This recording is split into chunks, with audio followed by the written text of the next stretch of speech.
There we go. There we go. Okay.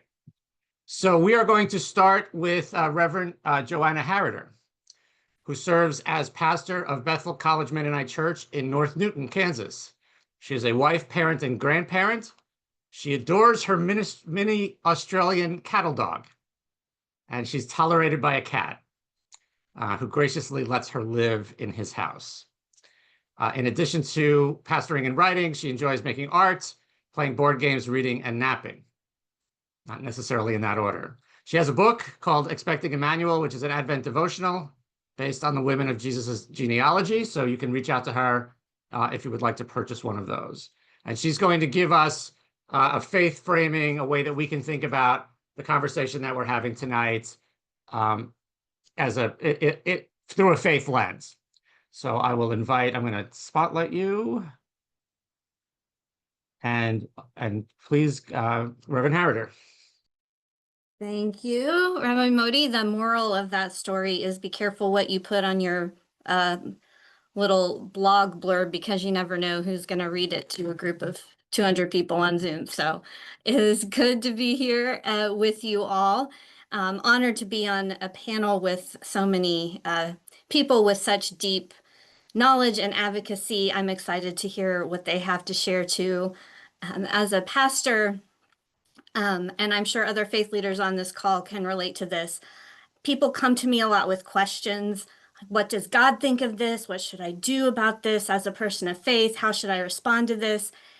And the questions can be hard to answer because as a person of faith, I look to scripture, in my case, to the Bible, for guidance. And often the scriptures are less than clear because it was written thousands of years ago by and for people living in very different situations, very different times, places, political structures. So a lot of times when people come to me and they say, Pastor, what should I do? What should I think about this? What does God think about this?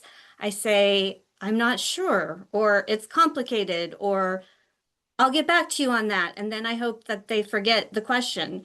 But if you were to come and ask me, what does God think about the budget bill currently before the US Senate? That is an easy one because it's not complicated. And I am sure that it is an evil bill and God is not a fan. It turns out that the issues in the bill are not particularly culturally specific. That failing to care for the vulnerable, acting cruelly towards foreigners, oppressing the poor, and seeking power through violence are things that the forces of the world have been doing for thousands of years. And so the scripture has a lot to say about it. The scriptures speak very clearly and very strongly of God's demands that we care for the vulnerable, welcome the stranger, promote justice for the poor, and seek peace. And when I say the scriptures have a lot to say, I mean a lot as in I had this brilliant idea to make a document for you all where I put in the scriptures that spoke to all of these issues in the bill, and it's running over 5 pages and there's a ton of stuff that's not in there.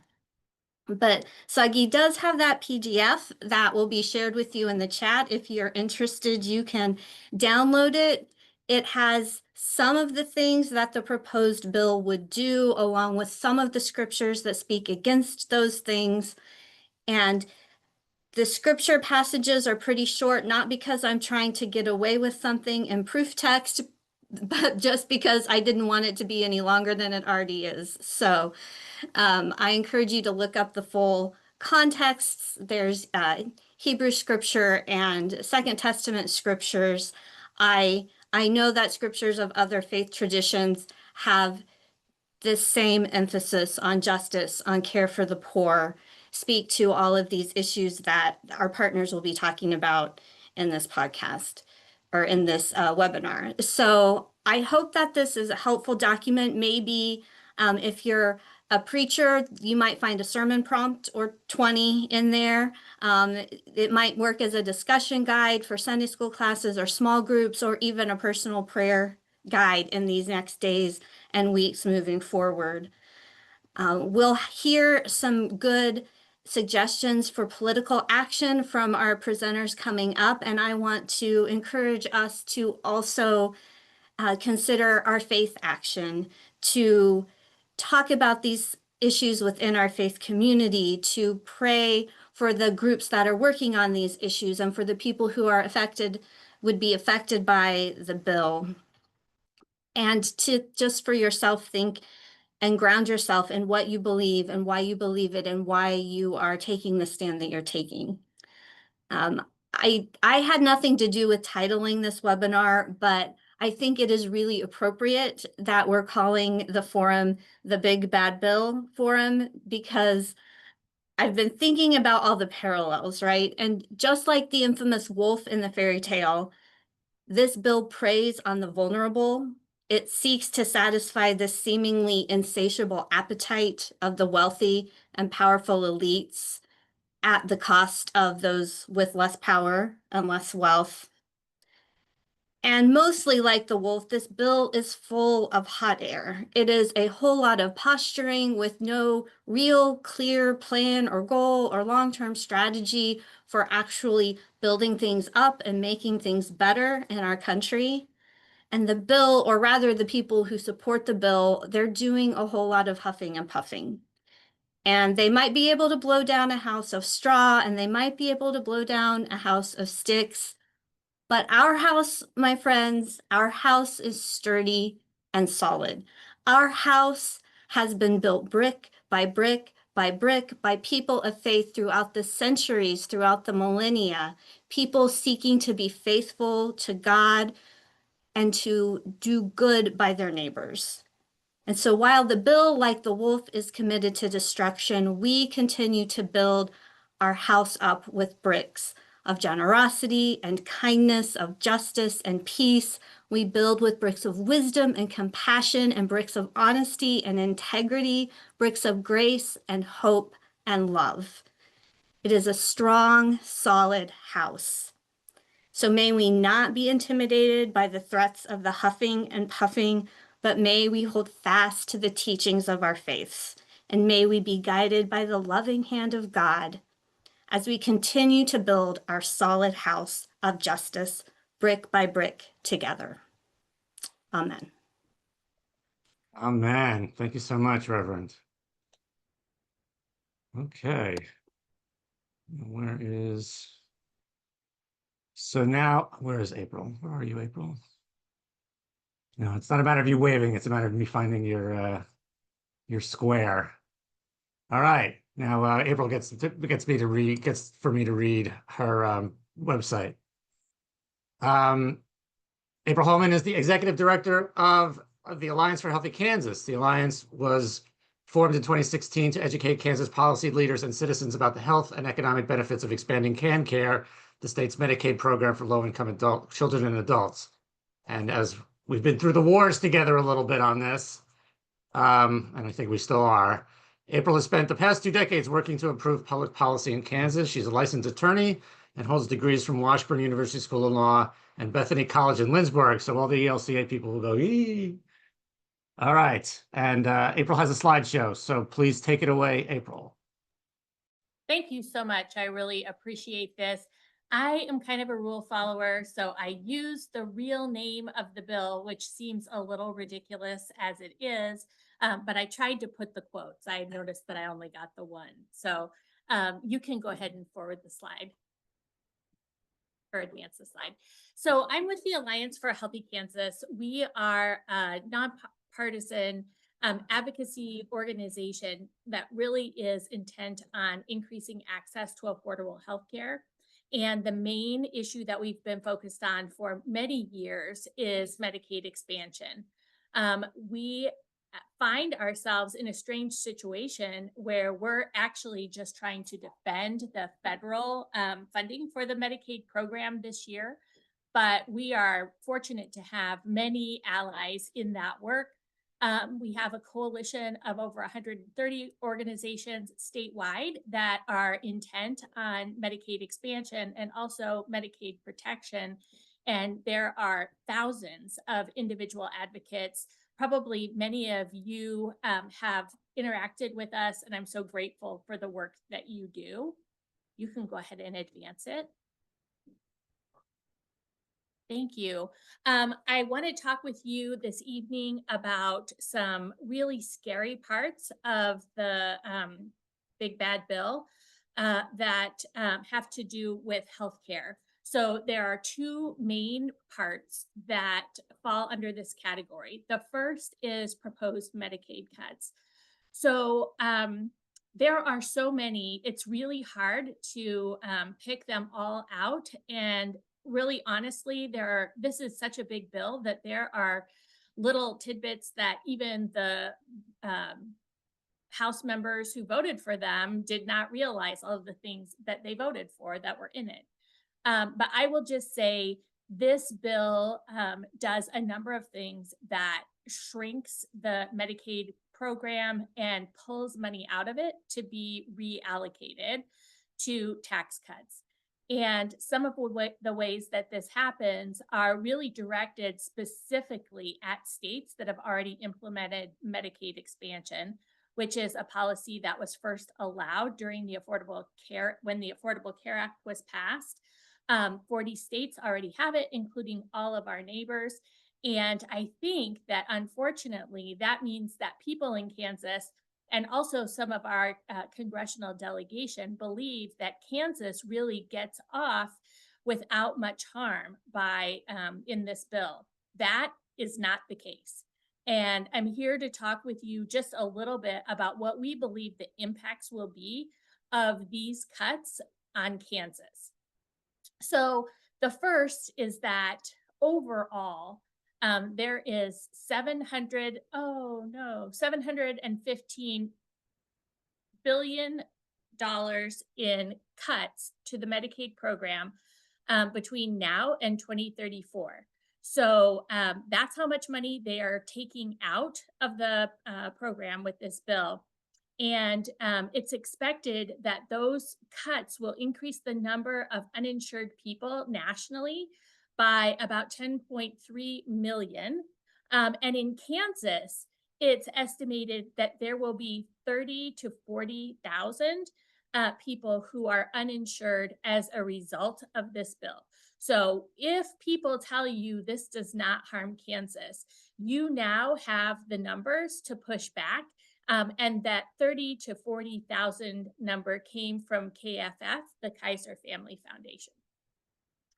And Kansas cuts largely come from restrictions in state match funding options and in ending streamlined re-enrollment policies. But as I said, there are many, many ways that the bill does restrict and shrink Medicaid. One of the things that I want to make sure people understand is that when the state has fewer dollars to spend in the Medicaid program, that means if there are fewer dollars coming down from the federal government, then that means we need to make up the difference with voluntary spending. Some of the things in the Medicaid program we are required to fund, and some things are up to each state to decide. Some of the things that are up to each state to decide really are core services that help people who have disabilities, seniors in long-term care. There are some things that really we would all agree need to be continued that are in that area, but the legislature is not going to have a lot of choices once we see this reduction of the amount of funding that comes to the state. Okay, you can advance the slide. The other thing that I wanted to talk about is that there are going to be some really severe changes to the Affordable Care Marketplace plans that people can get on healthcare.gov. The first of them is that during the pandemic, there were the advanced premium tax credits that people received to bring down the cost of the private insurance. Those were enhanced And that has continued to be the case up until the end of 2025. There was an opportunity for Congress to include a continuation of that policy in this bill, but they chose not to. And so there's an anticipated increase in the cost of premiums by an average of 75%, because those subsidies are going to go away. And the result is in Kansas, it's expected to increase the number of uninsured Kansans by 24%. The second part is that the bill, not only did it not continue those subsidies, but it actually made it more difficult for people to enroll in marketplace plans by shortening the open enrollment by a month, and some other provisions, just making it more burdensome for people to go through the process of enrolling.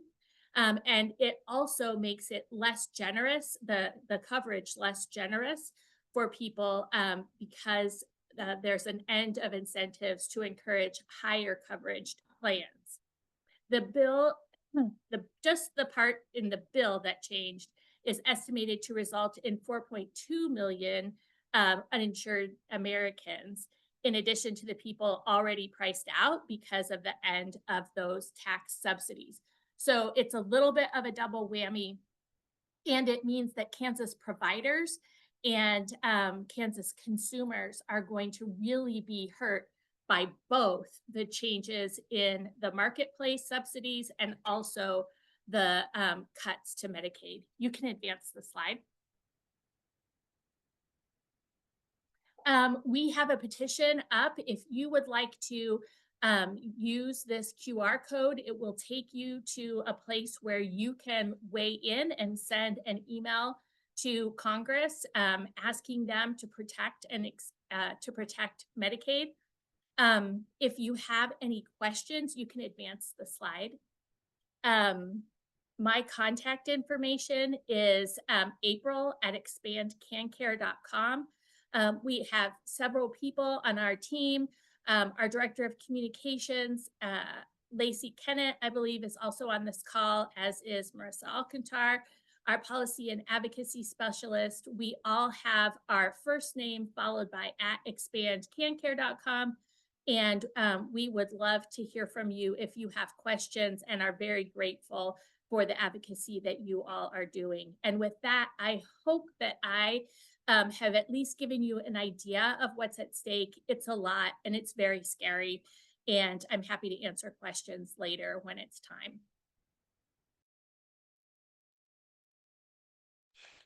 Thank you so much, April.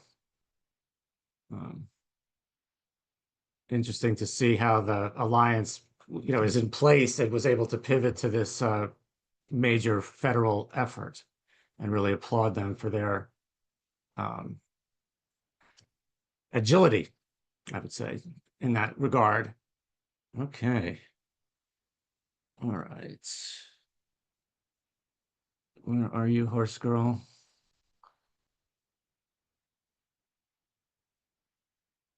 There you go. Okay. Go into spotlight. And I'm going to say that Haley Kottler is the Thriving Campaign Director of Kansas Appleseed, overseeing the organization's anti-hunger advocacy and economic justice work. She is a proud Kansas native who was born in Wichita and still lives there. Haley engages with as she will happily tell you, Haley engages with Kansans across the state in anti-hunger advocacy, leading grassroots campaigns as well as making the case for change through policy and legislative action.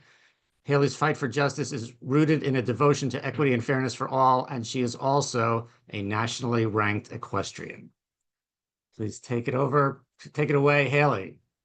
Thank you, Rabbi Moti. I love that you always let people know that I am a horse girl. and I am, but more importantly, I am a SNAP advocate. Hi, everyone. Again, I'm Haley Kottler, and I'm a campaign director here at Kansas Appleseed. We're a nonprofit organization dedicated to the belief that Kansans working together can build a state full of thriving, inclusive, and just communities, especially for kids and families who are impacted by poverty and hunger. My work focuses on expanding access to programs like SNAP, which I'll talk a little bit about today, as well as school meals, which I will also talk a little bit about today, and making sure that communities have a voice in these policies that affect their daily lives. Again, thank you to KIFA for letting me be here today. I'm going to be talking about the Supplemental Nutrition Assistance Program, or SNAP, and the provisions in this bill that will undoubtedly create more hunger and hardship across our state. Supplemental Nutrition Assistance Program, I'm going to call it SNAP because that's what I'm used to. So I apologize for another acronym to add to this bill today. SNAP is the nation's most effective anti-hunger program, and it provides monthly grocery benefits to low-income individuals and families so that they can afford the food that they need to survive. In Kansas, SNAP helps over 200,000 people monthly, including children, seniors, veterans, and people with disabilities to put food on their tables. These benefits are delivered through an EBT card, and they're spent at grocery stores and authorized retailers across the state, supporting both our families and local economies. I love to use the local economies piece because we often just talk about how it helps families. It also helps our state. For every dollar in SNAP spent, $1.50 to $1.80 is generated into our communities. So it really is a very effective tool. SNAP is designed to respond really quickly in times of crisis, both individual crisis like job loss or crisis that we may all face, right? Like natural disasters. And it's been proven time and time again over years and years, decades, to reduce poverty, improve health outcomes, and support kids' academic success. So where we're at right now, the federal government covers the full cost of SNAP benefits and splits the administrative costs with states 50-50. In this bill, that would be upended by forcing states to start covering part of that benefit themselves. So for Kansas, that would mean an extra $115 million a year that the state would have to come up with in order to utilize the SNAP program for Kansans. This is really that money that I don't see that we have in our budget. Also, I don't know about any of you, I think it is very highly unlikely that state lawmakers will be particularly interested or interested at all in footing this bill, which leads the question, what happens if Kansas can't cover that cost, right?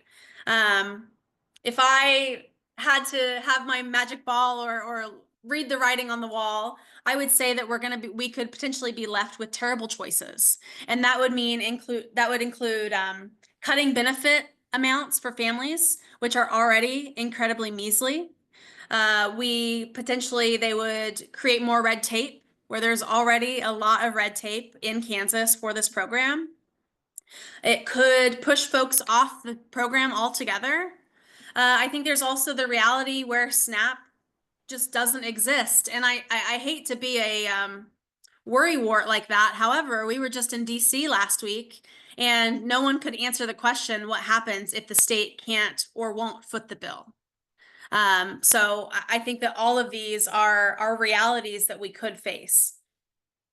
And additionally, this bill really abandons a 50-year bipartisan promise made by one of Kansas's forefathers, Senator Bob Dole, that low-income families will get the help they need putting food on the table, no matter where they live, no matter what state they're in. So I think that we are really in a bad spot with this bill. And to make matters worse, this bill would also dramatically expand SNAP's already punitive work requirements. So I think, let me see here, the Congressional Budget Office estimates around 3 million adults could lose food assistance under the new rules if this bill passes. So there are already work requirements on SNAP. I will not get into those today, but I am happy to talk to you all, more in depth later. But in this, some of the provisions are, for the first time ever, parents with kids over age 6 and older adults up to age 64 would be subject to these requirements. I don't see this as targeted policy. This feels like a sweeping cut that would hit people who are really already trying their best to stay afloat. And kind of while we're talking about parents and feeding kids and families, I also want to talk about school meals, because that's something else that Kansas Appleseed works on. And it's something that I keep being told there's nothing to do with in this bill. School meals are untouched. And while that's true, there's nothing slashing school meals that it says, the lunch programs or whatever. What we know is SNAP and school meals go hand in hand. Kids in households that qualify for SNAP and Medicaid, I'll add, are often eligible for free school and breakfast. Free school, lunch, and breakfast. So when we're cutting SNAP, when we're kicking families off these programs, we're also jeopardizing access to nutrition for kids at schools. These are the meals that fuel learning and set kids up across the state for success. So I really wanted to throw that in there, because I think we're not just talking about kicking people off SNAP who don't deserve it. I'm constantly hearing about all this fraud and people that shouldn't be on this program. I think that kids in low-income households absolutely deserve access to grocery assistance and to school meals. So I won't get into the myth busting, but there's a lot of myths out there about who utilizes these programs. So here is where we need your help. Senators are having talks right now about this bill. I heard from national partners last night at 11 p.m. and then this morning at 7 a.m. That senators may have text as early as Wednesday and potentially some votes by Friday. So I will just say what April and Rabbi Moti and everyone else has said. If you have not reached out to Senators Marshall and Moran, now is absolutely the time. Like tonight would be the most important. I know that our friends have some action alerts. We do too, but I think the best is if you can do anything, call, email, go into their offices here, across the state. If you're in a town where, like Wichita, that has some offices, I think that would be the best thing to do. And that is it for me. If anyone has any questions, you can chat me or I can answer them later. Thank you. Thank you so much, Haley. All right, and now I'm going to try to find Heather. Heather, say something so I can see you. Hello, can you hear me? Did you find me? Yes, there you are. There you are. Thank you. Okay, let's get back to this. Heather Braum is Senior Policy Advisor for Kansas Action for Children. Heather joined KAC as the Health Policy Advisor in 2020 and now serves as the Senior Policy Advisor. She focuses on Medicaid and CHIP health insurance for kids and families, as well as immunization and maternal health policy. She currently serves as the Immunize Kansas Coalition Board. She currently serves on the Immunize Kansas Coalition Board as policy chair and on the Kansas Maternal and Child Health Council. Thanks to more than a decade of experience in libraries and technology, she brings a passion for building coalitions, sharing information with lawmakers and partners, and finding common ground amongst differing opinions. Please take it away, Heather. Thank you, and thank you for the invite to join. I will do my best to skip over some of what April has already covered, but give me grace if I repeat some of what she's already said. First of all, Kansas Action for Children, if you're not familiar with us, we are a nonprofit, nonpartisan advocacy organization, and we've been around for nearly 50 years. And we work to make Kansas a place where every child grows up healthy and thrives. And so we do that through work on multiple policies. And we are partners with many of you who are on this call tonight in our work. And so I'm just going to dive right in with the Medicaid and CHIP cuts. April's already shared some information and statistics, but I will flag that There's some estimates also out from KFF that Kansas is going to see at least an 8% reduction in federal funding for Medicaid over the next 10 years because of all the provisions, at least in the House version. Additional loss of state funding will also occur, which is going to threaten our ongoing slow progress on increasing woefully low provider rates. It could stop forward progress on reducing the IDD and PD waiver waiting lists and prevent future innovation in our Medicaid program. And I will say that you're going to hear different numbers. If you look online, you will already see different numbers around what this costs, how many people are impacted. But what I want to say is those spending cuts and coverage losses are likely massively underestimated. What we know is the provisions collectively are going to result in potentially impacting all Medicaid and CHIP recipients in Kansas, and that's kids, pregnant women, extremely low-income caretakers, people living with disabilities, and the elderly. And ultimately, we could see the healthcare access impacted for every Kansan. Our providers are already operating on very thin margins across our state, particularly in rural areas. And our maternal and infant care access is already facing serious challenges before we even get to any additional funding cuts. If our providers lose even a little bit more funding and face additional uncompensated care, we may see services reduced and could see doors close, especially if more Kansans are going to go without health insurance coverage and our uncompensated care costs rise. Provider closure should matter to all of us, no matter your insurance coverage type. And so here's a few additional policies that are in the House version of reconciliation as it relates to Medicaid that will directly impact these Kansans who currently already have Medicaid and CHIP coverage. I will say that we are still waiting to see this, whatever the Senate comes up with. I've heard we could see that language late this week, early next week. It'll be coming out of the Senate Finance Committee. There will likely be changes. What those look like, we don't know yet. But for a couple of the Medicaid policies to flag, how April hinted at this a little bit, but I'll go a little bit more in depth. How Kansas partially funds its Medicaid system long-term is at risk.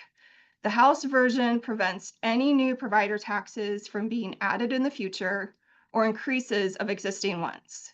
Provider taxes at a very high level are used to give our legislature flexibility in how the state raises some of the money to fund the state's share of Medicaid and draw down additional federal dollars. If fewer federal dollars can be brought in, the state will have to reduce its funding, even as healthcare costs continue to increase. In this scenario, cuts to the program or other state services, including education, will likely be required. The first target will likely be optional Medicaid services, which are those not mandated by federal law. And that actually includes, believe it or not, prescription drug coverage that's never been mandated by Congress, hospice care, and home and community-based services, the waivers that help people live in the community instead of institutions.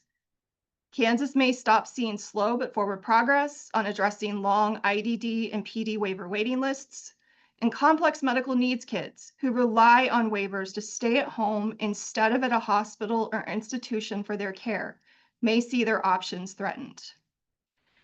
And then I will not get into the weeds on this one, but another provision in the bill is called the eligibility enrollment rule, and the bill puts a moratorium on this for 10 years.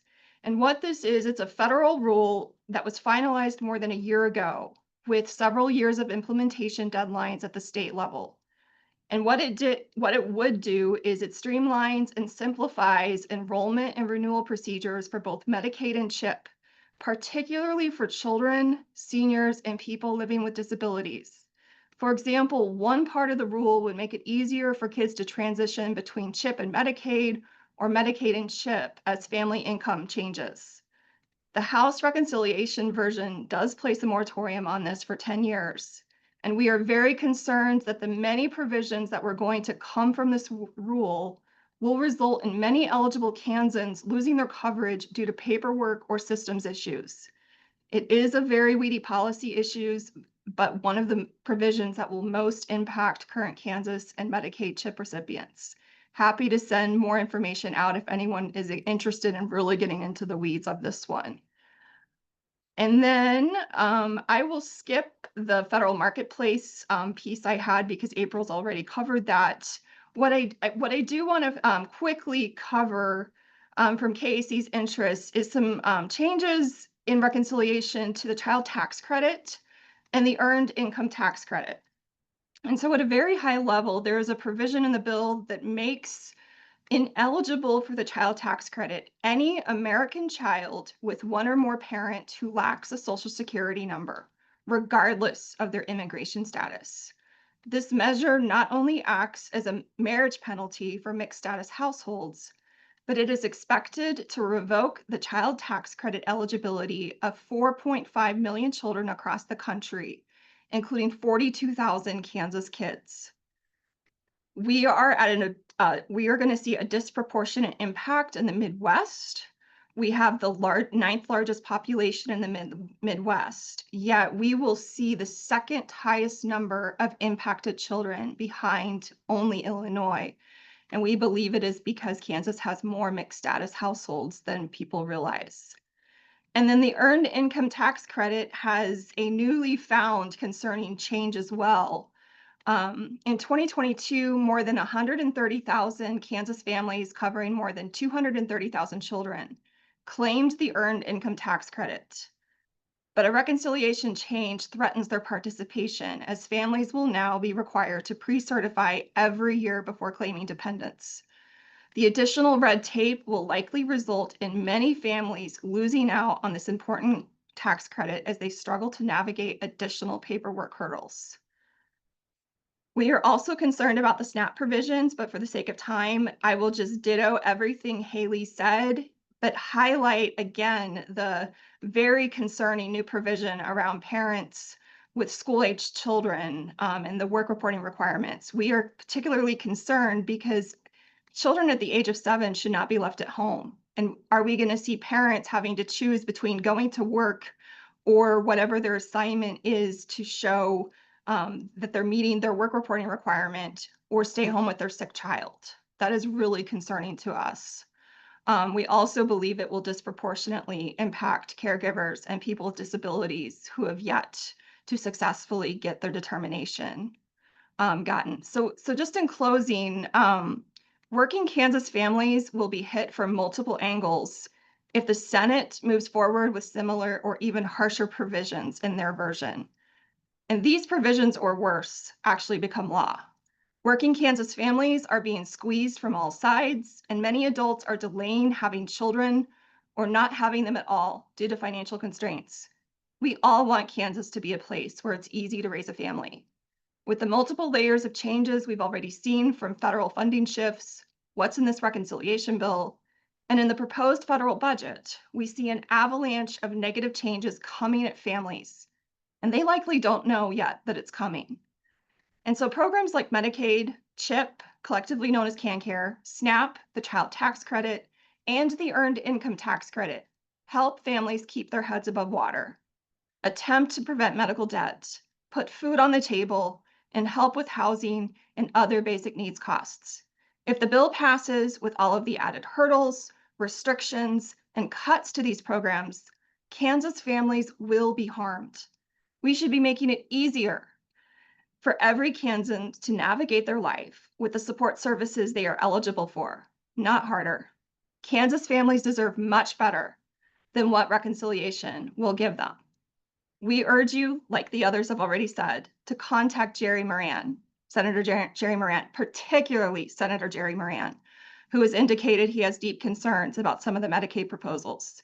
And then also Senator Marshall to raise your concerns about this bill, particularly how it will hurt Kansas families.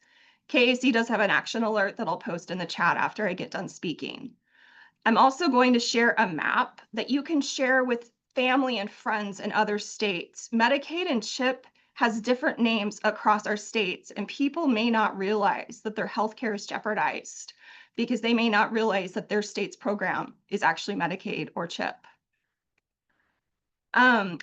Earlier tonight, I did put into the discussion board a selection of helpful links to dig further into things. And I do have access to a lot more resources. So if you're someone that wants to dig into and do a lot of reading, reach out to me. I'll stick my email in chat because there is a lot more to learn. Although I will admit, if you have tax related questions, they're going to go to Nathan Kessler, our tax policy person, because everyone knows what I said about tax tonight is about as much as they know about tax.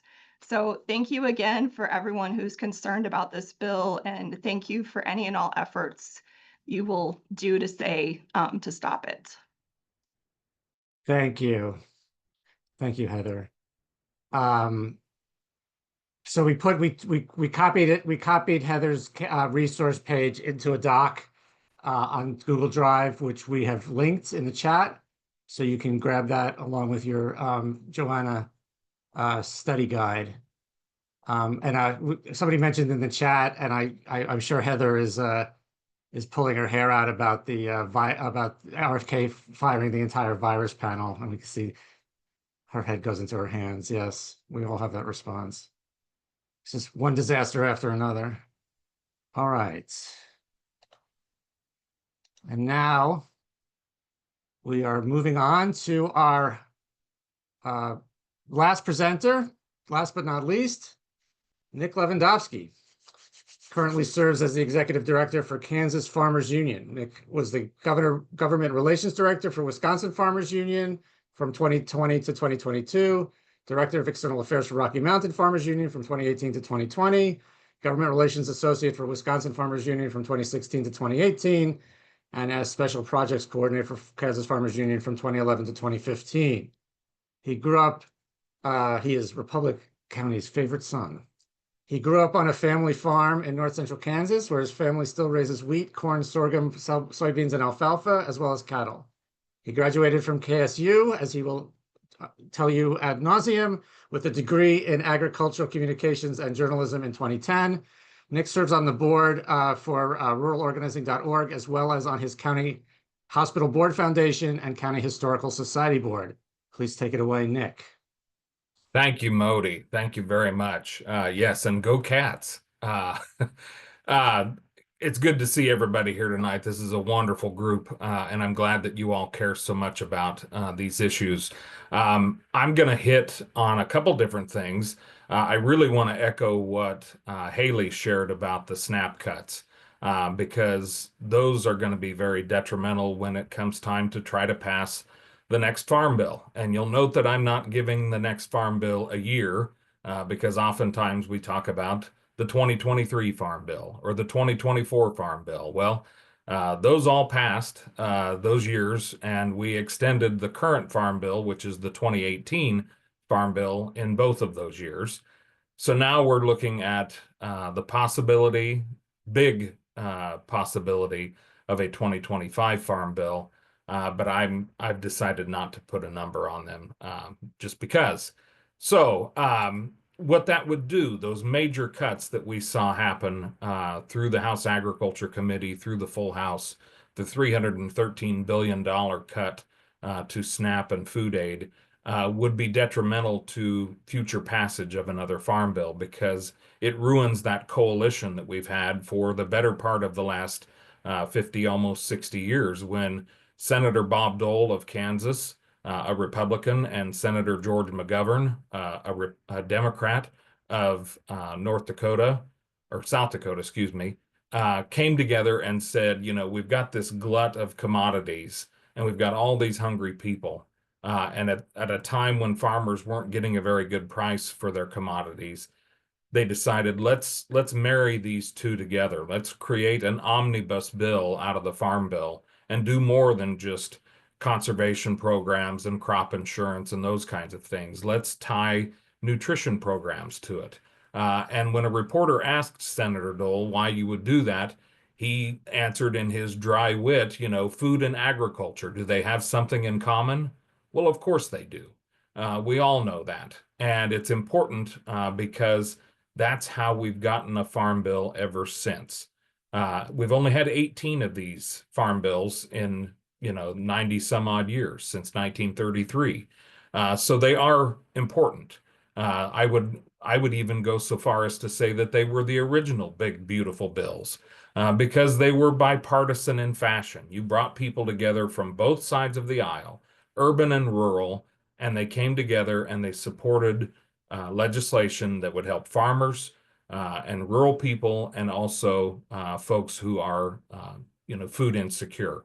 And nowadays, many of those people that are food insecure do come from rural areas because COVID exposed a lot of that food insecurity. We knew that there were many people who lived in food deserts in urban areas. But guess what? I live in a food desert because I have to drive 20 miles in any direction to get to a grocery store. And, all of the challenges that we saw through COVID that exposed that food insecurity. So we've got to work together, and we can't make these significant, drastic cuts to SNAP because they will be detrimental to the ability to pass a farm bill. So I also want to talk a little bit about something else, a provision that's in this BBB, not Better Business Bureau, but big beautiful bill, so to speak. So in there is a provision that prevents the U.S. Department of Agriculture from implementing and enforcing important Packers and Stockyards Act rules. These rules, which have been around since the early 1920s, so well over 100 years now, protect family farmers and ranchers from anti-competitive and abusive practices in the highly consolidated meat and poultry industries.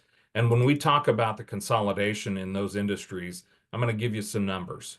The 4 largest multinational meat packers control 54% of U.S. poultry processing, 66% of U.S. pork packing, and 85% of beef packing in the United States. So we are no longer just in monopolistic practices here. We've gone into oligopolistic practices.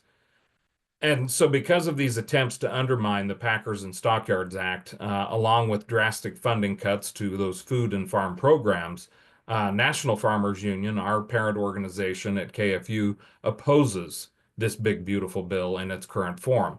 And as has been said earlier, we're expecting that the full House Appropriations Committee will consider this bill on Wednesday, June 11th, so just 2 days from now. So that's why we're opposed to it, among many other reasons. But that's a couple of the big reasons why we are in opposition to it.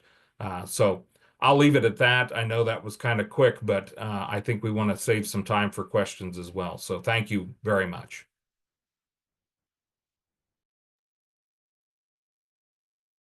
All right. Thank you, Nick. We have, Sagi, would you put up my slides? We have I just want to make a couple of notes about a couple of things that KIFA works on that are also in the bill. We're not going to do 10 minutes on them, but I do want to mention them in case you want to include them in your communications. So the first one is that it will roll back tax credits that were passed to support clean energy during the Biden administration.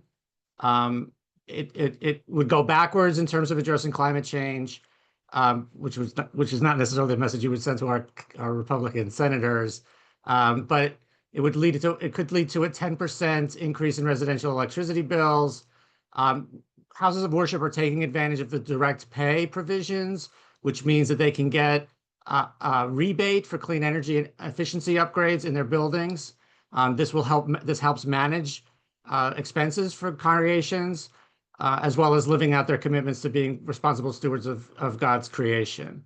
And also, as we see with other areas, rapid changes in business conditions jeopardize projects that are already underway, including tax certainty that leads to people wanting to go into business and do upgrades and hire people.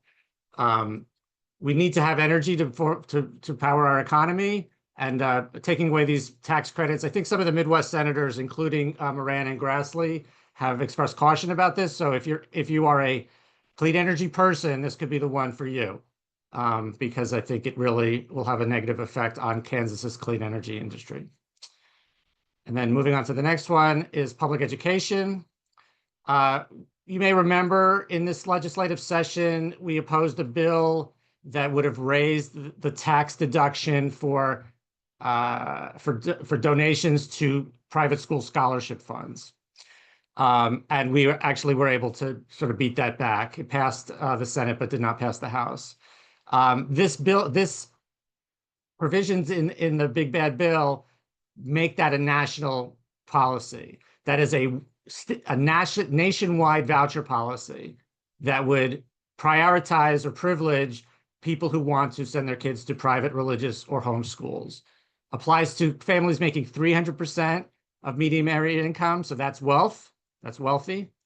So that means what we've been predicting would happen is that Kansas from rural areas would be subsidizing Johnson County people to send their kids who are already sending their kids to private school. Scholarships would be unregulated, could be used for anything. There's no supervision of this spending. There was a thing in the paper today about somebody buying a $16,000. I can't remember. I'll find it, but it was using scholarship money to buy trips and stuff like that. And it's a full tax credit, dollar for dollar. So up to 5,000 or 10% of one's income. Every dollar you put into one of these scholarship funds, you get to take it off your taxes. So that's a direct subsidy with a tax break for private schools. And it will definitely benefit wealthy suburbanites and private religious and homeschool parents to undermine the ability to fund public schools, because once money is taken out of state general fund, then it's harder to fund public schools. And this was a quote in an article that I read today. It's weaponizing the tax code to destroy our public schools. And that's been a big priority it was priority for Trump in the first term. It's a priority for Trump in this term. So those are also, if those are interesting to you, then I would mention that when you write to your senator. Okay, I guess you can take that down. We are going to have an action alert coming up in a little bit here, but for right now, we're going to go to Q&A, and I'm going to put my colleagues on the spotlight Heather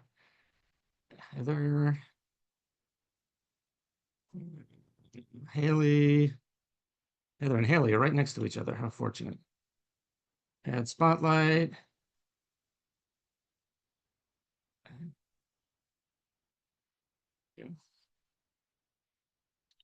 Whoops. I'm getting there.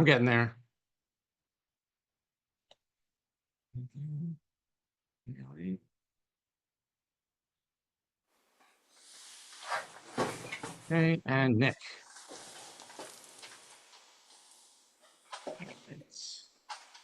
Okay, if you have a question that you want to ask live, please put your hand up. If you have a question, if you want to put a question in the chat, that's also fine. And also we have some questions that came in before the program that we will also ask. So Siggy, you have one to kick us off?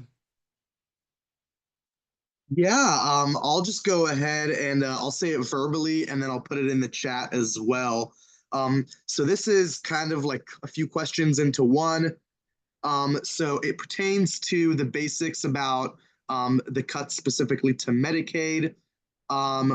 So wanting to know like the differences between cuts to Medicaid expenditures and ACA expenditures, how they're different in terms of this proposed bill, and are the eliminated tax credits part of the proposed cut in the Medicaid budget?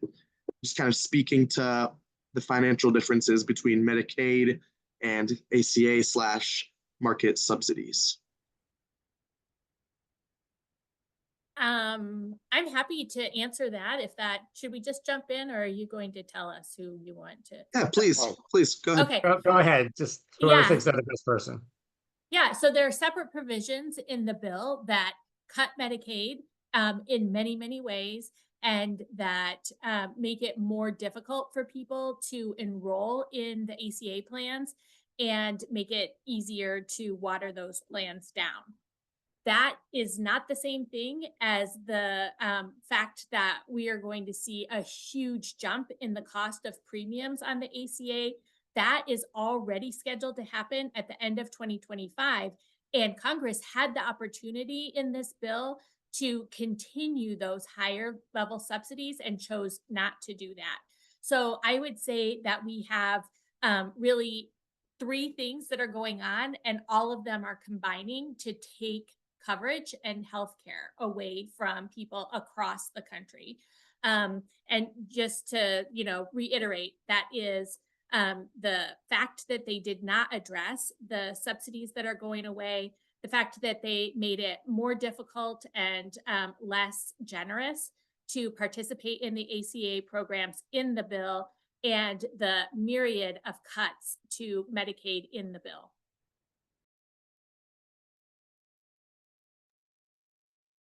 All right, does anybody want to add anything to that?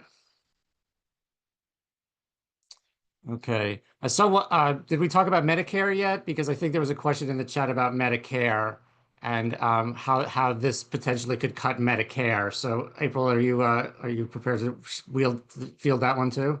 Yeah, so there's a provision already on the books called, they call it PAYGO. It's the Pay As You Go Act of 2010, I believe, at the federal level, that says if a bill passes and it is going to increase the deficit, the federal deficit, then there needs to be cuts that happen in order to offset that. In the case of this big, beautiful bill, it's anticipated that it will increase the federal deficit by $2.4 trillion over the course of the 10 years that they are looking at. And that is after they offset some of the cost with cuts to programs like SNAP and Medicaid. So that's why there are automatic cuts that would happen to Medicare. And that actually, it's like over over $500 billion that would be in those cuts if that were to get enacted into law. All right, I'll Nick, I also, Moti, just real quick, I'm going to add to what April said, just that there are a lot of rumors flying of what the Senate is going to do around Medicare. I don't have any specifics. That's definitely not my issue area, but I will say there have been multiple news headlines the last few days around Congress that we could see the Senate do additional policy changes to Medicare. So stay tuned for what those are, but I thought it was worth flagging that for everyone. Again, we don't know what necessarily is coming, but it's something to keep an eye on. okay, let's Nick, I wanted to and I think April and Nick probably both wanted to talk a little bit more about the impact on rural areas from the bill. You mentioned when we were in DC, you were mentioning something about being on the board of the hospital, and I was wondering if you would share that with our folks. Yeah, so I'm on the North Central Kansas Healthcare Foundation board, and our main purpose is to recruit new doctors to Republic County Hospital and the Belleville Medical Clinic. So that's in Belleville, Kansas, roughly 2,000 people in the community there, and around 5,000 in the whole county. So very small rural hospital. But we offer a lot of services that even other local hospitals near us cannot offer. For instance, you can have a baby in Belleville, Kansas, because we have OBGYN services and staff. You cannot have a baby in Concordia, Kansas, only 20 miles down the road. So you either have to have that baby in Belleville, or you've got to go to Salina or Wichita, or if you live just across the state line in Nebraska, you're going to another smaller hospital up there, or Lincoln, Omaha, that kind of thing. So right now, our hospital is fully staffed with docs, and we've got some PAs and ARNPs, and we're actually bringing in, for the first time in a very long time, the first female doctor that we've had. So that's pretty exciting for a rural hospital. But with these Medicaid cuts that could possibly be coming, we could see many of those services go away. We could lose doctors, we could lose patients to some of these bigger hospitals that are much further down the road. And, when we have these services, it allows people to, quote unquote, age in place longer. It allows Like, for instance, my late grandmother, who passed away in 2022, to live her entire life in Republic County until she was 88 years old. She didn't have to go to a facility a couple counties away in a larger community where she didn't know anybody. She could be right there, her entire life. Those are the kinds of things that we need to keep fighting and advocating for in rural Kansas, because when you start losing those services, especially those much needed medical services from birth until death, then you start losing your community, and you start to see other services going away, your schools, businesses, that kind of thing. So that's why it's so important. I want to just piggyback on that. I really can't add anything to what Nick said about the impact, except to say that in Kansas, we have more rural hospitals at risk of closure than any other state with our population. And so this is not just a concern in Belleville and Concordia, but all across the state. And one that is, potentially has a huge impact in terms not only of the health of people in those communities, but the vitality of the communities themselves. Thanks. If anybody in the audience has a question that they want to say out loud, please raise your hand. We're happy to take them. Otherwise, we'll go back to Sagi for we're coming to the end of this. I think we're going to do about 5 more minutes of this. And then we have some end matter to do. So Sagi, you have another one? Yeah, so this one relates to disability rights and access. So how will the cuts impact those on disability waivers receiving services? I'll take a stab at that first, unless April, do you want to? No, okay. What I know is that home and community-based services waivers are optional. They are not mandated. And so we are very concerned that they could see targeted cuts more quickly than other parts of the Medicaid program simply because they are optional. The state will be required to cover mandated services first and make sure they have the funding there. More specifically, Kansas has started the last couple of years of beginning to make some slow but forward progress on reducing the IDD and PD. So the I can never say IDD, the physical disabilities waivers. They are very long, and there has been some forward funding progress to begin to reduce those. And we could see all of that progress disappear and those lists continue to grow in the future if there are funding cuts. Additionally, again, without getting into the weeds of a complicated policy, that eligibility enrollment rule that I talked about, there were provisions in there that made it easier and less burdensome for people with disabilities to go through the enrollment and eligibility, enrollment and renewal processes. Did some alignment of some of the rules around what they did, so they only had to go through it once a year instead of more frequently. And that may not move forward if that provision remains in the bill. So reach out if you have more questions other than what I just answered. One thing I want to mention is that a lot of the stuff that's in this bill in terms of work requirements and SNAP and more eligibility hoops is straight out of the HOPE Act playbook. The stuff that Kansas did, 10 years ago, almost 10 years ago now. And if you look at the reports that we've been getting for the last couple of years, Appleseed had a report last year about what a negative impact it's had on food security, how difficult it's been, how difficult the HOPE Act has made it for people to stay fed and secure. So that's work requirements, to use one example. If we're trying to save money, then work requirements ain't the way to do it, because actually universal programs are cheaper than means tested programs. You have to build up the people who are going to investigate it. It's also very punitive. And it's expensive. So the idea here is it's more to embarrass poor people or to kick poor people off than it is to actually address the cost of these programs, because in a lot of these cases, they're making the programs more expensive by expanding these work requirements and other hoops that people have to draw through. And we didn't mention this time, but Kansas has a 30 page, is it? Application for SNAP. Haley was lugging them around. She had to have a wheeled suitcase to lug around the Kansas application. They're like a book. Moti, if I could just tack on to what please. we're talking about with the Hope Act.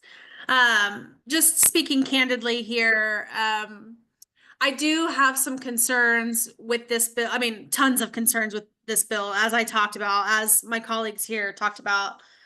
Another is that through this bill, I worry that states like Kansas, who are more punitive to programs like SNAP, will kick more and more people off of the program, make the requirements more and more burdensome, where other states who are, really want to see their constituents be taken care of, they may not adopt some of these policies. They may figure it out for their folks, right?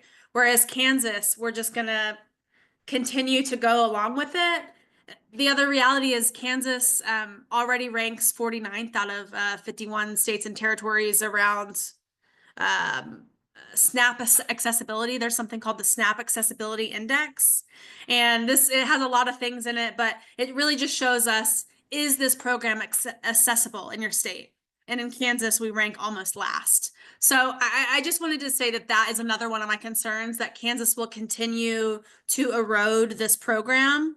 And then you have disparity, right? Between, well, if you're in Colorado, you can have access to these programs, but if you hop over to the next county, you go from Western Colorado over to Goodland, or Eastern Colorado, sorry, over to Goodland, folks in Goodland aren't going to have access to these programs, but if they go across the border, they might. So I hope that made sense. I was just trying to collect my thoughts, but there are some real concerns, I think, for me with this long term for the future of SNAP and our constituents in Kansas.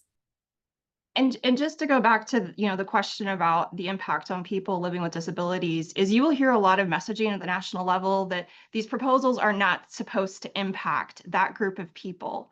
But a number of folks struggle to go through the disability determination at the federal level. They get rejected on their first attempt. It can take years to get that approval. And so they're sitting there waiting for that to happen and needing the health coverage, needing the SNAP benefits to make ends meet as they're struggling to work. I've heard my colleague Dustin talk about this. Like, we see a lot of 40 and 50-year-olds and their bodies start to break down. And it's hard for them to work, or someone going through mental health challenges. And so they struggle to go to work, and they're waiting for that disability determination to come in, and they're left in limbo. And so what are they supposed to do if they're not able to work, yet they can't make ends meet anymore because they can't work, but they're forced to go through all these different requirements to get these benefits? And so I think, Moti, you started to say it, that a lot of these means tested programs result in added costs, and it actually costs more to put more paperwork barriers in place and put more hoops to jump through for people to get these services. And so we're spending money to keep people off of these programs, and that just doesn't make sense to me.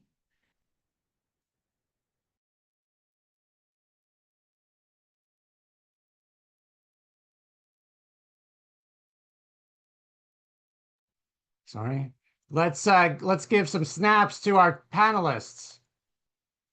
Let's see some snaps for our panelists. Thank you so much.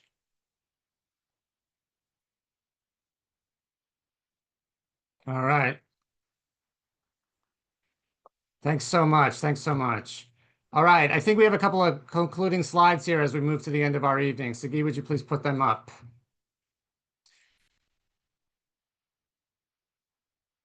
All right. KIFA also has an action alert. All of God's children have action alerts. This is a letter that will go to the senators. Now, you have to write it. The suggested talking points in there, but you do have to personalize it. Say who you are, what town you're from. If you belong to a faith community, mention that. There's also a number of items on the page about the things we've talked about tonight. You might want to pick one or two rather than do the whole laundry list, because it might be more impactful if you said Medicaid or SNAP, or if clean energy credits, any of that kind of stuff. But Medicaid and SNAP is the major focus of this. But we think you should probably choose one or two to really highlight. They would go to both Marshall and Moran. Sigi's going to put this. I know there's a QR code. If you want to take out your phone and take a picture of it, you're welcome to. Sigi is also going to put the link in the chat, and you can just go over there right now or right after we're finished. Okay, another couple of commercial messages. We have a tour coming from Reverend Liz Theo Harris, is the director of the Kairos Center. She was involved with the Poor People's Campaign back when we were doing that. She has a new book out with a co-author called "You Only Get What You're Organized to Take." Liz is a Church of the Poor kind of person, so a lot of what we've been talking about is really pertinent to this. There's going to be a tour in early July, right after July 4th, July 8th in Topeka, July 9th in Wichita, and July 10th in KCK. You will be getting more information about this, but we do want to put it on your radar. Big, exciting. We're going to be driving around the state, talking about poverty and service provision and all the stuff that we've been talking about tonight. So please keep an eye out for that. I think, is that all there was, Sigi? All right. Thank you for coming. We're going to conclude. We're going to hand it back over to Reverend Harader, and she is going to pray us out.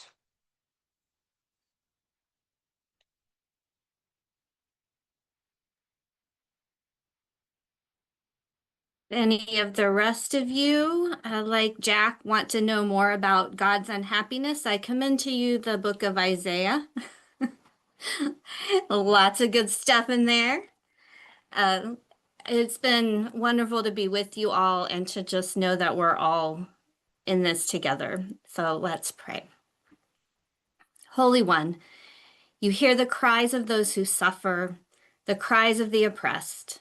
Let us also hear their cries and work with you and with each other to ease their suffering and move our communities toward justice. Guide and bless the work of Kansas Appleseed, Kansas Action for Children, Kansas Farmers Union, Alliance for a Healthy Kansas, Kansas Interfaith Action, and other agencies and groups in our state working for the good of all. Inspire our faith communities to speak and act boldly on behalf of the most vulnerable among us. Let us love as you love. We pray that the budget bill before Congress will fail to pass, that the hearts and minds of legislators will turn toward your will and propose a new budget bill that offers care for all people, a bill that bends the arc toward your justice. Thank you for this holy work to which we are called. Thank you for everyone doing the work with us. Grant us wisdom, grant us energy, and grant us joy in the midst. Amen. Amen, amen. Thank you so much, everyone. Thank you to our panelists once again, and thank you all for coming. And we'll send out those letters tonight, and we'll see you very soon. Good night, everybody.